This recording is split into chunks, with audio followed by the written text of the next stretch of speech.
Saudara yang terkasih, kami sangat menyadari semakin hari persoalan hidup ini bukannya semakin berkurang, malah semakin kompleks.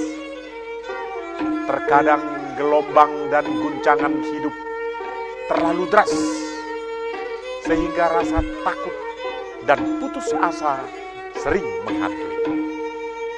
Kami dari Yayasan Jumatidahan GKPS Batam mencoba hadir di tengah-tengah saudara dan menyapa saudara-saudara sekalian melalui acara Sapaan Kasih.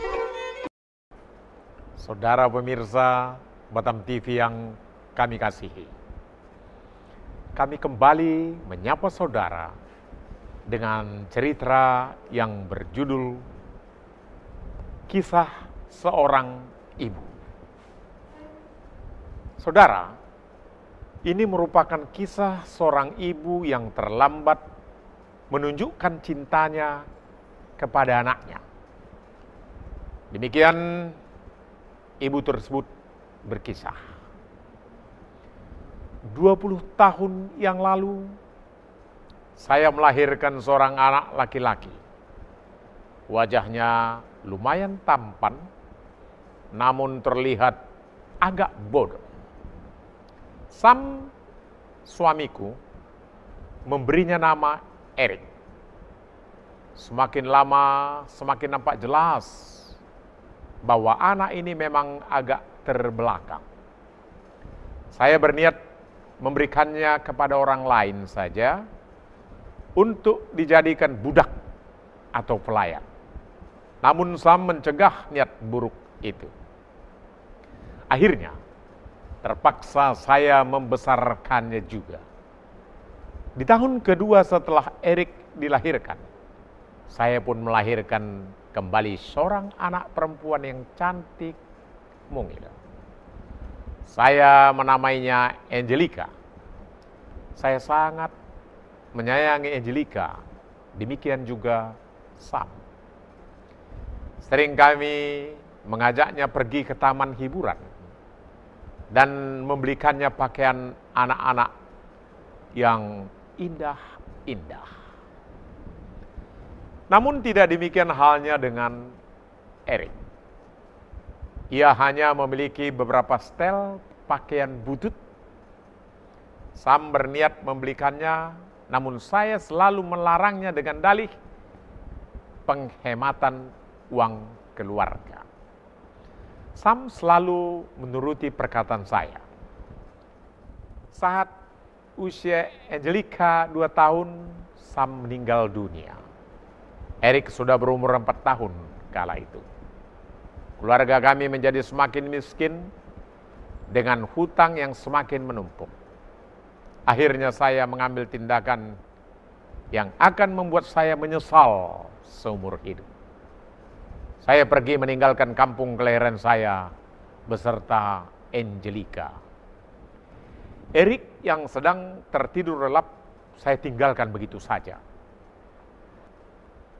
Setahun, 2 tahun, 5 tahun, 10 tahun telah berlalu sejak kejadian itu. Saya telah menikah kembali dengan Brad, seorang pria dewasa. Tiba-tiba bayangan Erik melintas kembali di pikiran saya. Ya, Erik, Mami akan menjemputmu, Erik. Sore itu saya memarkir mobil biru saya di samping sebuah gubuk. Dan Brad dengan pandangan heran menatap saya. Dari samping dia berkata, Mary, apa sebenarnya yang terjadi? Oh, Brad, kau pasti akan membenciku setelah saya menceritakan hal-hal yang telah saya lakukan dulu. Tapi aku menceritakannya juga dengan terisak-isak. Ternyata Tuhan sungguh baik kepada saya. Ia telah memberikan suami yang begitu baik dan penuh pengertian. Setelah tangis saya reda, Saya keluar dari mobil diikuti oleh Brett dari belakang. Mata saya menatap lekat pada gubuk yang terbentang 2 meter dari hadapan saya. Saya mulai teringat betapa gubuk itu pernah saya tinggali beberapa bulan lamanya, dan Erik, saya meninggalkan Erik di sana 10 tahun yang lalu. Dengan perasaan sedih saya berlari menghampiri gubuk tersebut dan membuka pintu yang terbuat dari bambu. Gelap sekali. Tidak terlihat sesuatu apapun. Perlahan mata saya mulai terbiasa dengan kegelapan malam dalam ruangan kecil itu. Namun saya tidak menemukan siapapun juga di dalamnya. Hanya ada sepotong kain butut tergeletak di lantai tanah. Saya mengambil seraya mengamatinya dengan seksama. Mata mulai berkaca-kaca. Saya mengenali potongan kain tersebut sebagai bekas baju butut yang dulu dikenakan Erik sehari-harinya. Beberapa saat kemudian, dengan perasaan yang sulit dilukiskan, saya pun keluar dari ruangan itu. Air mata saya mengalir dengan deras. Saat itu saya hanya diam saja. Sesaat kemudian saya dan Brett mulai menaiki mobil untuk meninggalkan tempat tersebut. Namun, saya melihat seseorang di belakang mobil kami. Saya sempat kaget sebab suasana saat itu gelap sekali. Kemudian terlihatlah wajah orang itu yang demikian kotor. Ternyata ia seorang wanita tua. Kembali saya tersentak kaget.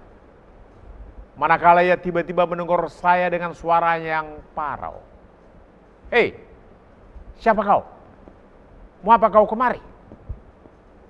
Dengan memberanikan diri saya pun bertanya, "Ibu, apa ibu kenal dengan seorang anak bernama Erik yang dulu tinggal di sini?" Ia menjawab, "Kalau kamu ibunya, kamu sungguh perempuan terkutuk. Tahukah kamu, 10 tahun yang lalu sejak kamu meninggalkannya di sini, Erik terus menunggu ibunya dan memanggil-manggil, 'Mommy, Mommy.' Karena tidak tega, saya terkadang memberinya makan dan mengajaknya tinggal bersama saya. Walaupun saya orang miskin dan hanya bekerja sebagai pemulung sampah. Namun saya tidak akan meninggalkan anak saya seperti itu. 3 bulan yang lalu, Erik meninggalkan secarik kertas ini. Ia belajar menulis setiap hari selama bertahun-tahun hanya untuk menulis ini untukmu." Saya pun membaca tulisan di kertas itu. "Mami, mengapa Mami tidak pernah kembali lagi? Mami marah sama Erik?" "Ya." "Mam, biarlah Erik yang pergi saja. Tapi Mami harus berjanji kalau Mami tidak akan marah lagi sama Erik. Bye, Mam." Saya menjerit histeris membaca surat itu. "Bu, tolong katakan di mana ia sekarang. Saya berjanji akan menyayanginya sekarang. Saya tidak akan meninggalkannya lagi, Bu. Tolong katakan." Brett memeluk tubuh saya yang bergetar keras. "Nyonya, semua telah terlambat. Sehari sebelum Nyonya datang, Erik telah meninggal dunia. Ia meninggal di belakang gubuk ini. Tubuhnya sangat kurus, ia sangat lemah. Hanya demi menunggumu, ia rela bertahan di belakang gubuk ini tanpa ia berani masuk ke dalam. Ia takut apabila mominya datang, Maminya akan pergi lagi bila melihatnya ada di dalam sana. Ia hanya berharap dapat melihat maminya dari belakang gubuk ini. Meskipun hujan deras, dengan kondisinya yang lemah ia terus bersikeras menunggu nyonya di sana. Nyonya, dosa Anda tidak terampuni. Saya kemudian pingsan dan tidak ingat apa-apa lagi. Amin.